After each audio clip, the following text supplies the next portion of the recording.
Hello students, ಇವತ್ತು ನಿಮಗೆ ಕೃಷ್ಣದೇವರಾಯನ ಬಗ್ಗೆ ಹೇಳ್ತೀನಿ ಅಂತ ಲಾಸ್ಟ್ ಕ್ಲಾಸಲ್ಲಿ ಹೇಳಿದ್ದೆ. ನಿಮಗೆ ಲಾಸ್ಟ್ ಕ್ಲಾಸಲ್ಲಿ ನಾವು ಹೋಮ್ವರ್ಕ್ ಕೊಟ್ಟಿದ್ದೆ ಅಲ್ವಾ? ಆ ಹೋಮ್ವರ್ಕಿಗೆ ನಾನು ಇಲ್ಲಿ ಎಕ್ಸ್ಪ್ಲೈನ್ ಮಾಡಲ್ಲ, ಯಾಕಂದರೆ before last class I explain about homework. ನಿಮಗೆ ಅದೇ ರೂಢಿಯಾಗಿಬಿಟ್ರೆ ನೀವು ಹೇಗೂ ಮಾತಾಜಿ ಹೇಳ್ತಾರೆ ನಾವ್ಯಾಕೆ ಹೋಮ್ವರ್ಕ್ ಮಾಡೋದು ಅಂತ ಅಂದ್ಕೊಂಡ್ಬಿಡ್ತೀರಾ. ಅದು ತುಂಬ ಈಸಿ ಇತ್ತು ಅಂತ ಹೇಳಿ ಈ ಸತಿ ನಾನು ಹೋಮ್ವರ್ಕನ್ನು ಹೇಳಲ್ಲ. ಆದರೆ ನೀವು ಅದನ್ನು ಹೋಮ್ವರ್ಕನ್ನು ಕರೆಕ್ಟಾಗಿ ಮಾಡಿದ್ದೀರಲ್ಲ. ಫಸ್ಟ್ ಕ್ವಶನ್ ಏನಿತ್ತು, who was the famous king of Sangama dynasty ಇತ್ತು. Devaraya second or Praudha Devaraya was the famous king of Sangama dynasty ಅಂತ ಬರೀಬೇಕು. ಸೆಕೆಂಡ್ ಕ್ವಶನ್ ಏನಿತ್ತು, who was the commander of Devaraya second. Lakkanna Dandesha was the commander of Devaraya second. Third question, what are the titles that Devaraya had? Devaraya had ಗಜವೆಂಟೆಗಾರ, ಚತುರ್ಸಮುದ್ರೇಶ್ವರ, ಅರಿರಾಯ ವಿಬಡ ಅಂತ questions. Fourth one, who was the foreign ambassador who visited the court of Devaraya second ಅಂತ. ನೋಡಿ ಅಲ್ಲಿ mention ಹೇಗೆ ಮಾಡಬೇಕು, Persian ambassador Abdul Razak visited the court of Devaraya second ಅಂತ ಬರೆಯಬೇಕು. ಇದಿಷ್ಟು ಹೋಮ್ವರ್ಕ್ ಬಗ್ಗೆ. Next today's class about Krishnadevaraya. He was the famous and greatest king among the Vijayanagara Kings. He was the famous and greatest king among the Vijayanagara Kings. Krishnadevaraya ruling period ಎಷ್ಟು? 1509 to 1529. ಇದು ಕೃಷ್ಣರಾಯನ ಏನು ಆಳ್ವಿಕೆ ಮಾಡಿದ್ನಲ್ಲ ಅದನ್ನು ನಾವು ಇನ್ಷಿಯಲ್ ಪೀರಿಯಡ್ ಅಂತ ಹೇಳಬೇಕು. ಇನ್ಷಿಯಲ್ ಪೀರಿಯಡ್ ಅಂದರೆ ಸ್ಪೆಸಿಫಿಕ್ ಆದಂಥ ಒಂದು ಸಮಯವಾಗಿತ್ತು ವಿಜಯನಗರ ಇದರಲ್ಲಿ. ಕೃಷ್ಣದೇವರಾಯ ಅಧಿಕಾರಕ್ಕೆ ಬಂದ ಮೇಲೆ ಸುಲಭವಾದ ಅಧಿಕಾರ ಆಗಿರಲಿಲ್ಲ. ಅವನು ಪಟ್ಟಕ್ಕೆ ಬಂದ ಮೇಲೆ ಅನೇಕ ರೀತಿಯ ಸಮಸ್ಯೆಗಳನ್ನು ಎದುರಿಸ್ಬೇಕಾಯಿತು.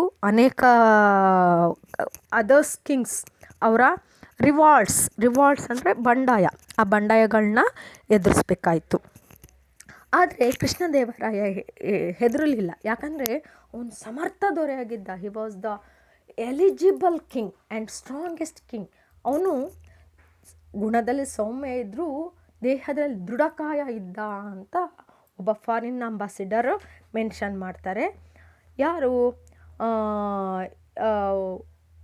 ಡೊಮೊಂಗೊ ಪೇಸ್ ಅನ್ನುವಂತಹ ಫಾರಿನ್ ಅಂಬಾಸಿಡರು ಏನು ಹೇಳ್ತಾರೆ, Krishnadevaraya was A soft person with A strong body ಅಂತ ಅವ್ರ ಬುಕ್ಕಲ್ಲಿ ಮೆನ್ಷನ್ ಮಾಡ್ತಾರೆ. ಆದರೆ ಇವನು ತುಂಬ ಎಲಿಜಿಬಲ್ ಕಿಂಗ್ ಆಗಿದ್ದ, ಸಮರ್ಥ ರಾಜನಾಗಿದ್ದ. ಸೊ ಏನು ಮಾಡ್ದ, ಅನೇಕ ಯುದ್ಧಗಳನ್ನ ಮಾಡ್ತಾನೆ. ಅನೇಕ ಯುದ್ಧಗಳನ್ನ ಮಾಡಿ ಇದನ್ನು ಇಲ್ಲಿ ನೀವು ಪೇಜ್ ನಂಬರ್ 4 ಮೆನ್ಷನ್ ಆಗಿದೆ. ಅವನು ಯಾವ್ಯಾವ ಯುದ್ಧ ಮಾಡ್ತಾನೆ, ಎಲ್ಲೆಲ್ಲಿ ಗೆಲ್ತಾನೆ, ಯಾವ್ಯಾವ ಪ್ರದೇಶಗಳನ್ನ ಆಕ್ರಮಿಸ್ಕೊಳ್ತಾನೆ ಅಂತ ಹೇಳಿಬಿಟ್ಟು ನೀವು ಅದನ್ನು ಬುಕ್ಕಲ್ಲಿ ಓದಬೇಕಾಗತ್ತೆ.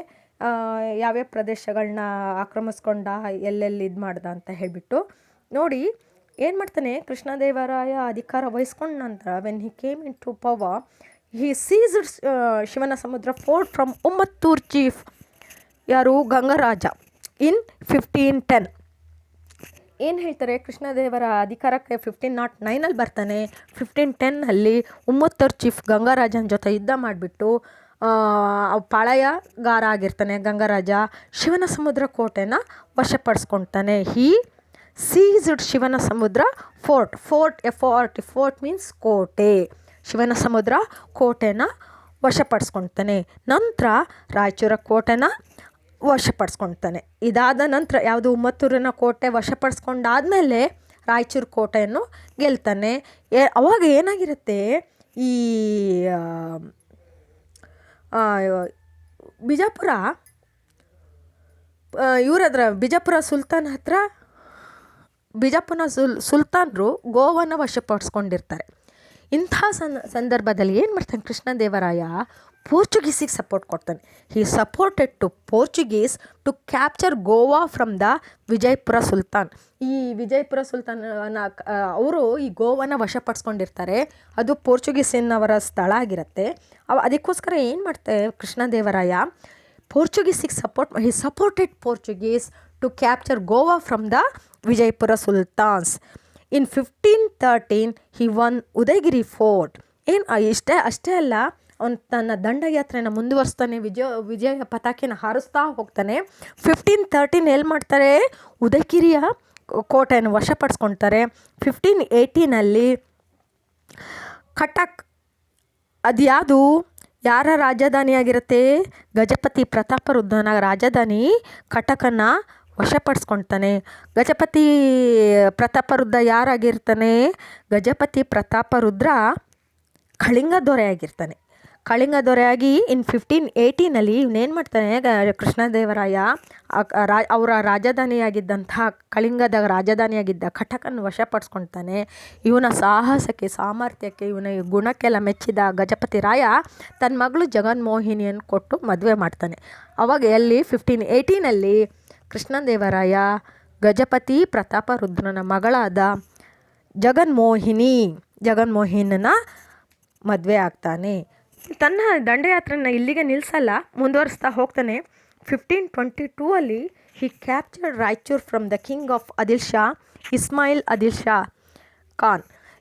1522 ರಾಯಚೂರನ್ನು ಯಾರ ಹತ್ರ, ಆದಿಲ್ ಶಾ ಮತ್ತು ಇಸ್ಮಾಯಿಲ್ ಆದಿಲ್ ಖಾನ್ ಇವ್ರ ಹತ್ರ ರಾಯಚೂರನ್ನು ವಶಪಡಿಸ್ಕೊಳ್ತಾನೆ. Later he captured Kalaburagi, Bidar forts. ನಂತರ ಅಲ್ಲೇ ಕಲಬುರ್ಗಿ ಮತ್ತು ಬೀದರ್ನ ಕೋಟೆಗಳನ್ನ ವಶಪಡಿಸ್ಕೊಳ್ತಾನೆ. ಅಷ್ಟೇ ಅಲ್ಲ, ಅಲ್ಲಿ ಒತ್ತೆ ಇದ್ದಂಥ ಅನೇಕ ರಾಜರುಗಳನ್ನ ಇವನು ಬಿಡುಗಡೆ ಮಾಡ್ತಾನೆ. He got release the son of king who was imprisoned by Bahmani prime minister and restored him to power in Bidar. ಅಲ್ಲಿ ಬಹಮನಿ ಪ್ರಧಾನಿ ರಾಜಪುತ್ರನನ್ನು ಬಂಧಿಸಿಟ್ಟಿರ್ತಾರೆ. ಅವರನ್ನು ಬಿಡುಗಡೆ ಮಾಡಿ ಬೀದರಿನ ರಾಜನಾಗಿ ಮಾಡ್ತಾನೆ. ಬೀದರಿನ ರಾಜನಾಗಿ ಪಟ್ಟಾಭಿಷೇಕ ಮಾಡ್ತಾರೆ. ಅಂತಹ ಸಂದರ್ಭದಲ್ಲಿ ಅವನಿಗೆ ಕೃಷ್ಣದೇವರಾಯಗೆ ಒಂದು ಬಿರುದು ಕೊಟ್ಟು ಸನ್ಮಾನ ಮಾಡ್ತಾರೆ. ಏನು ಅಂದರೆ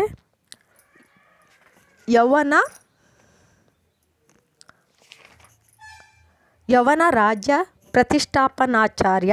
ಐ ವಿಲ್ ರಿಪೀಟ್ ಅಗೇನ್, ಯವನ ರಾಜ್ಯ ಪ್ರತಿಷ್ಠಾಪನಾಚಾರ್ಯ.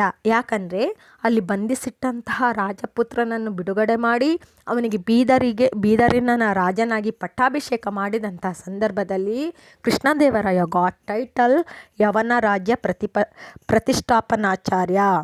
Vijayanagara kingdom was expanded in all 4 directions during the period of Krishnadevaraya. ಏನಾಗುತ್ತೆ, ಹೀಗೆ ವಿಜಯನಗರ ಸಾಮ್ರಾಜ್ಯನ ಬಲಿಷ್ಠಗೊಳಿಸ್ತಾನೆ, ಸಂಪದ್ಭರಿತಗೊಳಿಸ್ತಾನೆ, 4 ದಿಕ್ಕಲ್ಲೂ ಎಕ್ಸ್ಟೆಂಡ್ ಮಾಡ್ತಾನೆ.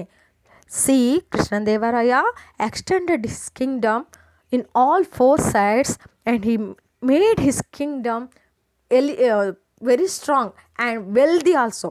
ಸೊ ಏನಾಗತ್ತೆ, ಹೀಗೆ ತನ್ನ ಸಾಮ್ರಾಜ್ಯನ ವಿಸ್ತರಿಸಿದಂತಹ ಮತ್ತು ಏಳ್ಗೆ ಮಾಡಿದಂತಹ ಕೃಷ್ಣದೇವರಾಯ ಹಿ ಡೈಡ್ ಇನ್ 1529. ಅವನು ಏನು ಮಾಡ್ತಾರೆ, ಹೀಗೆ ತನ್ನ 4 ದಿಕ್ಕಲ್ಲಿ he extended his kingdom in all 4 directions ಅಲ್ವಾ. ತನ್ನ ರಾಜ್ಯವನ್ನು ಅವನು ಸಂಪತ್ಭರಿತ ಮಾಡ್ತಾನೆ. ಸೊ ಹೀಗೆ ಉತ್ತಮ ಆಡಳಿತ ನಡೆಸಿದಂತಹ ಕೃಷ್ಣದೇವರಾಯ 1529 ಸತ್ತು ಹೋಗ್ಬಿಡ್ತಾನೆ. ಈ ಕೃಷ್ಣದೇವರಾಯನ ಕಾಲದಲ್ಲಿ 2 ಫಾರಿನ್ ಅಂಬಾಸಿಡರ್ಸ್ ರಾಜ್ಯಕ್ಕೆ ಭೇಟಿ ಕೊಡ್ತಾರೆ. ಅವರೆಷ್ಟು ಕೃಷ್ಣದೇವರಾಯನ ಹಾಡಿ ಹೊಗಳಿದ್ರು ಅಂದರೆ, first one, Robert ಸೆವೆಲ್ stated that Krishnadevaraya was on uncommon brave king, intelligent soldiers and diplomatic expert. He defeated his enemies and extended his empire in South India. ಏನು ಹೇಳ್ತಾರೆ ರಾಬರ್ಟ್ ಸೆವೆಲ್ ಅನ್ನೋರು, ಇವನು ಅಸಾಮಾನ್ಯ ನಾಯಕನಾಗಿದ್ದ, ಅಸಾಮಾನ್ಯ ಬ್ರೇವ್ ಕಿಂಗ್, ಅಸಾಮಾನ್ಯ ವೀರ ರಾಜ ಆಗಿದ್ದ. ಇಂಟೆಲಿಜೆಂಟ್ ಸೋಲ್ಜರ್ಸ್, ಒಂದು ಸೇನಾಧಿಪತಿಗೆ ಬೇಕಾದಂಥ ಬುದ್ಧಿಶಕ್ತಿ ಅವನ ಹತ್ರ ಇತ್ತು. ಡಿಪ್ಲೊಮ್ಯಾಟಿಕ್ ಎಕ್ಸ್ಪರ್ಟ್, ರಾಜತಾಂತ್ರಿಕ ನೀತಿಗಳನ್ನ ಅವನು ಅನುಸರಿಸ್ತಿದ್ದ. ಹಾಗಾಗಿ ಇವನು ತನ್ನೆಲ್ಲ ರಾಜತಾಂತ್ರಿಕ ನೀತಿ, ಅಸಾಮಾನ್ಯ ಪರಾಕ್ರಮಿ, ಚತುರ ಸೇನಾನಿ ಆದಂತಹ ಕೃಷ್ಣದೇವರಾಯ ಎಲ್ಲ ದಿಕ್ಕಿನಲ್ಲೂ ತನ್ನ ರಾಜ್ಯವನ್ನು ವಿಸ್ತರಿಸಿದ್ದ.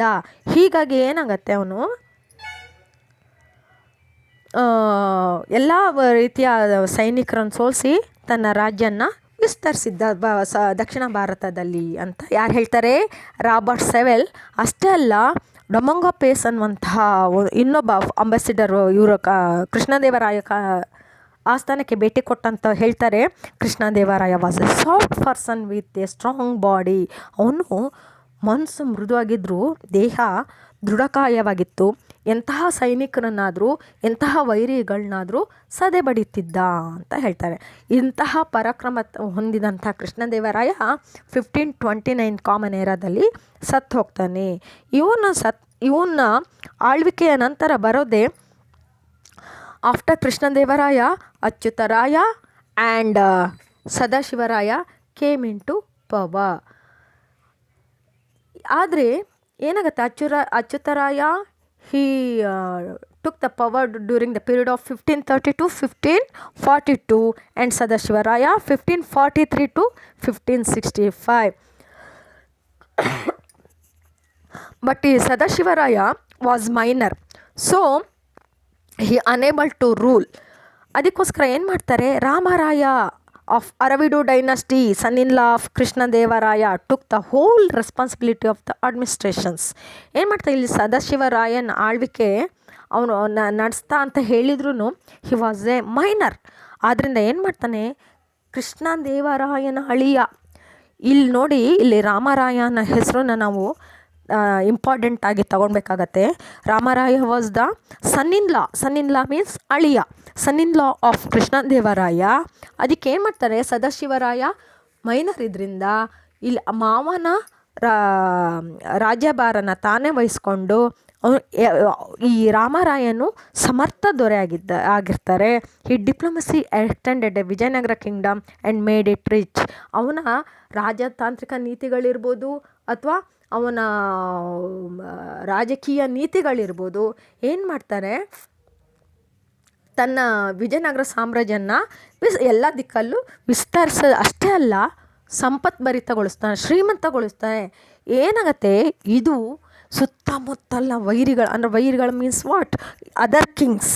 ಇಲ್ಲೇನಾಗುತ್ತೆ, ಸುತ್ತಮುತ್ತ ಇರುವಂಥ ರಾಜರ ಕಣ್ಣು ವಿಜಯನಗರದ ಕಡೆ ಅಸೂಯೆಯಿಂದ ನೋಡೋಕ್ಕೆ ಶುರುವಾಗತ್ತೆ. ಇದರಿಂದ ಏನಾಗತ್ತೆ, ಈ ರಾಮರಾಯನಿಗೆ ವೈರಿಗಳ ಸಂಖ್ಯೆ ಜಾಸ್ತಿ ಆಗತ್ತೆ. ಅದಕ್ಕೇನು ಮಾಡ್ತಾರೆ, ಅವರು ಸುಮ್ಮನೆ ಕೂರೋದಿಲ್ಲ, ವಿಜಯನಗರದ ಮೇಲೆ ದಾಳಿ ಮಾಡಬೇಕು ಅಂತ ಹೊಂಚಾಗ್ತಿರ್ತಾರೆ. ಒಬ್ರೊಬ್ಬರೇ ಬಂದರೆ ರಾಮರಾಯ ಸುಮ್ಮನೆ ಇರೋದಿಲ್ಲ. He was very strong ruler. ಒಬ್ರೊಬ್ಬರೇ ಬಂದರೆ ರಾಮರಾಯನಿಂದ ಸೋಲೋದು ಗ್ಯಾರಂಟಿ ಅಂತ ಗೊತ್ತಾದಂಥ ಈ ಸುತ್ತಮುತ್ತ ಏನು ಮಾಡ್ತಾರೆ, ಡೆಕ್ಕನ್ ಸುಲ್ತಾನೇಟ್ಸ್ ಏನು ಮಾಡ್ತಾರೆ, ಅವ್ರಿಗೆ ಆ್ಯಕ್ಚುಲಿ ಒಬ್ರನ್ನ ಕಂಡ್ರೆ ಒಬ್ರಿಗೆ ಆಗ್ತಾ ಇರಲ್ಲ. ಈ ವಿಜಯನಗರನ ಸೋಲಿಸ್ಬೇಕು ಅನ್ನೋ ಒಂದೇ ಒಂದು ಕಾರಣಕ್ಕೆ ಈ ಡೆಕ್ಕನ್ ಸುಲ್ತಾನೇಟ್ಸ್ ಏನು ಮಾಡ್ತಾರೆ, ಎಲ್ಲ ಒಟ್ಟಾಗಿ ಏನು ಮಾಡ್ತಾರೆ, ವಿಜಯನಗರದ ಮೇಲೆ ದಾಳಿ ಮಾಡ್ತಾರೆ. Deccan sultanates were attack Vijayanagara of to avenge Ramaraya captured Vijayapura and Golconda and this caused the war. ಏನಾಗುತ್ತೆ, ಈ ಡೆಕ್ಕನ್ ಸುಲ್ತಾನ್ ಸಪ್ರೇಟಾಗಿ ರಾಮರಾಯನ ಮೇಲೆ ಯುದ್ಧಕ್ಕೆ ಬಂದರೆ ರಾಮರಾಯ ನಿಮಗೆ ಸುಮ್ಮನೆ ಕೂರೋದಿಲ್ಲ ಅಂತ ಹೇಳಿದ್ನಲ್ಲ, ಅವರಿಗೆ ಬುದ್ಧಿ ಕಲಿಸ್ಲಿಕ್ಕೋಸ್ಕರ ಏನು ಮಾಡ್ತಾನೆ ರಾಮರಾಯ, ಈ ಡೆಕ್ಕನ್ ಸುಲ್ತಾನ್ ಅಧೀನದಲ್ಲಿದ್ದಂಥ ವಿಜಯಪುರ ಮತ್ತು ಗೋಲ್ಕೊಂಡ ಪ್ರದೇಶಗಳನ್ನ ವಶಪಡಿಸ್ಕೊಳ್ತಾನೆ. ಇದೇನು ಮಾಡಿಬಿಡತ್ತೆ, ಅವರಿಗೆಲ್ಲ ತುಂಬ ಸಿಟ್ಟು ಬರೋಕ್ಕೆ ಕಾರಣ ಆಗತ್ತೆ. ರಕ್ಕಸ ತಂಗಡಿ ಯುದ್ಧಕ್ಕೆ ಇದೇ ಮುಖ್ಯ ಕಾರಣ ಆಗತ್ತೆ. ಯಾಕಂದರೆ ಅವ್ರು ಪದೇ ಪದೇ ವಿಜಯನಗರದ ಮೇಲೆ ಅಟ್ಯಾಕ್ ಮಾಡ್ತಿದ್ರೆ ರಾಮರಾಯ ಸುಮ್ಮನೆ ಕೂರೋಕ್ಕಾಗೋದಿಲ್ಲ, ಇವ್ರಿಗೆ ಬುದ್ಧಿ ಕಲಿಸ್ಬೇಕು ಅಂತ ಹೇಳಿ ಅವರ ಪ್ರದೇಶಗಳಾದಂತಹ ವಿಜಯಪುರ ಮತ್ತು ಗೋಲ್ಕೊಂಡನ್ನು ವಶಪಡಿಸ್ಕೊಳ್ತಾನೆ. ಅವಾಗ ಏನು ಮಾಡ್ತಾರೆ, ಈ ಡೆಕ್ಕನ್ ಸುಲ್ತಾನೇಟ್ಸು ಅವರಿಗೆ ಒಳ ಜಗಳ ಇರುತ್ತೆ, ಒಬ್ರನ್ನ ಕಂಡ್ರೆ ಒಬ್ರಿಗೆ ಆಗೋದಿಲ್ಲ. ಆದರೆ ಈ ಶತ್ರುಗಳ ಶತ್ರು ಮಿತ್ರ ಅನ್ನೋಂಥ ಒಂದು ಗಾದೆ ಇದೆ, ಶತ್ರುಗಳ ಶತ್ರು ಮಿತ್ರ ಅಂತ. ಹಾಗೆ ಏನು ಮಾಡ್ತಾರೆ, ಈ ವಿಜಯನಗರ ಸಾಮ್ರಾಜ್ಯ ಎಲ್ಲರಿಗೂ ಶತ್ರು ಆಗಿರುತ್ತೆ. ಯಾಕಂದರೆ ಎಲ್ಲರನ್ನ ಸೋಲಿಸಿ ಸದೆಬಾರ್ದು ಒಂದು ಕಂಟ್ರೋಲಲ್ಲಿ ಇಟ್ಟಿರೋಂತಹ ವಿಜಯನಗರ ಸಾಮ್ರಾಜ್ಯನ ಸೋಲಿಸ್ಬೇಕು, ಅಲ್ಲಿದ್ದಂಥ ಸಂಪತ್ತನ್ನೆಲ್ಲ ದೋಚಬೇಕು, ಲೂಟಿ ಮಾಡಬೇಕು ಅನ್ನೋ ಒಂದೇ ಕಾರಣಕ್ಕೆ ಏನು ಮಾಡ್ತಾರೆ, ಈ ಡೆಕ್ಕನ್ ಸುಲ್ತಾನ್ಸ್ ಎಲ್ಲ all ಸುಲ್ತಾನೇಟ್ಸ್ United themselves with jealousy and hated on the growth and richness of Vijayanagara. This is the important points. ಏನು ಹೇಳ್ತಾರೆ, ಎಲ್ಲ ಸುಲ್ತಾನೇಟ್ಸು ಕಿಂಗ್ಸು ಈ ವಿಜಯನಗರನ ಸೋಲಿಸ್ಬೇಕನ್ನೋ ಒಂದೇ ಕಾರಣಕ್ಕೆ ಒಟ್ಟಾಗ್ತಾರೆ. ಒಟ್ಟಾಗಿ ವಿಜಯನಗರನ ಸೋಲಿಸಿದ್ರೆ ಅಲ್ಲಿನ ಸಂಪತ್ತನ್ನೆಲ್ಲ ಲೂಟಿ ಮಾಡ್ಬೋದು ಅನ್ನೋ ಆಸೆಯಿಂದ ಎಲ್ಲ ಒಟ್ಟಾಗಿ ವಿಜಯನಗರದ ಮೇಲೆ ದಾಳಿ ಮಾಡ್ತಾರೆ. They had political difference between them but also defeat Vijayanagara. They United. ಅವರಲ್ಲಿ ರಾಜಕೀಯ ದ್ವೇಷಗಳಿದ್ರೂ ಈ ವಿಜಯನಗರ ಸೋಲಿಸ್ಬೇಕನ್ನೋ ಒಂದೇ ಕಾರಣದಿಂದ ಎಲ್ಲ ಒಟ್ಟಾಗಿ ಅಟ್ಯಾಕ್ ಮಾಡ್ತಾರೆ. ನೋಡಿ, ಈ ವಿಜಯನಗರ ರಕ್ಕಸತಂಗಡಿ ವಾರ ಆಗೋಕ್ಕೆ ಕಾರಣ ಏನಂದರೆ ವೆರಿ ಸಿಂಪಲ್. ಫಸ್ಟ್ ಒನ್, ರಕ್ಕಸತಂಗಡಿ ವಾರಾಗ ಕಾರಣ ಇಷ್ಟೇ. ಅಲ್ಲಿ ರಾಮರಾಯನ ಅಧಿಕಾರದಿಂದ ವಿಜಯನಗರ ಸಾಮ್ರಾಜ್ಯ ಶ್ರೀಮಂತ ಆಗ್ತಾ ಹೋಯಿತು. ಅಷ್ಟೇ ಅಲ್ಲ, ಎಲ್ಲ ದಿಕ್ಕಿನಲ್ಲೂ ಸಾಮ್ರಾಜ್ಯ ವಿಸ್ತರಿಸ್ತಾ ಹೋಯಿತು. ಒಬ್ರೊಬ್ಬರೇ ಅಟ್ಯಾಕ್ ಮಾಡಿದಾಗ ಪ್ರತಿಯೊಬ್ಬರನ್ನ ಇವನು ರಾಮರಾಯ ಸೋಲಿಸ್ತಾ ಇರ್ತಾನೆ. ಅವ್ರಿಗೆ ಬುದ್ಧಿ ಕಲಿಸೋಕ್ಕೋಸ್ಕರ ವಿಜಯಪುರ ಮತ್ತು ಗೋಲ್ಕೊಂಡನ ವಶಪಡಿಸ್ಕೊಳ್ತಾನೆ. ಇದೆಲ್ಲ ಏನಾಗುತ್ತೆ, ಈ ಸುಲ್ತಾನೇಟ್ಸಿಗೆ ತಡ್ಕೊಳಕ್ಕಾಗೋದಿಲ್ಲ, ಹೊಟ್ಟೆ ಕಿಚ್ಚು ಜಾಸ್ತಿ ಆಗಿಬಿಡತ್ತೆ. ಅಷ್ಟೇ ಅಲ್ಲ, ವಿಜಯನಗರದ ಸಂಪತ್ತು ಇವರನ್ನೆಲ್ಲ ಅಟ್ರ್ಯಾಕ್ಟ್ ಮಾಡ್ತಿರತ್ತೆ. ಇದನ್ನು ಹೇಗಾದರೂ ಮಾಡಿ ಕಿತ್ಕೊಳ್ಬೇಕು, ಹೇಗಾದರೂ ಮಾಡಿ ಲೂಟಿ ಹೊಡಿಬೇಕು ಅನ್ನೋದೇ ಅವರ ಮುಖ್ಯ ಗುರಿಯಾಗಿರುತ್ತೆ.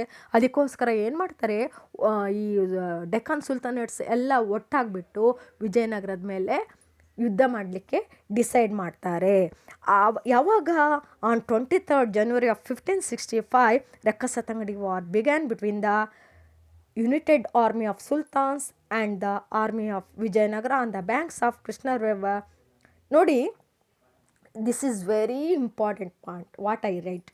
ಆನ್ 23rd January 1565 ಏನಾಗತ್ತೆ, ಯಾರ್ಯಾರಿಗೆ ಯುದ್ಧ ಆಯಿತು ರಕ್ಕಸತಂಗಡಿ ಅಂತ ಒಂದು ಕ್ವಶನ್ ಇರುತ್ತೆ.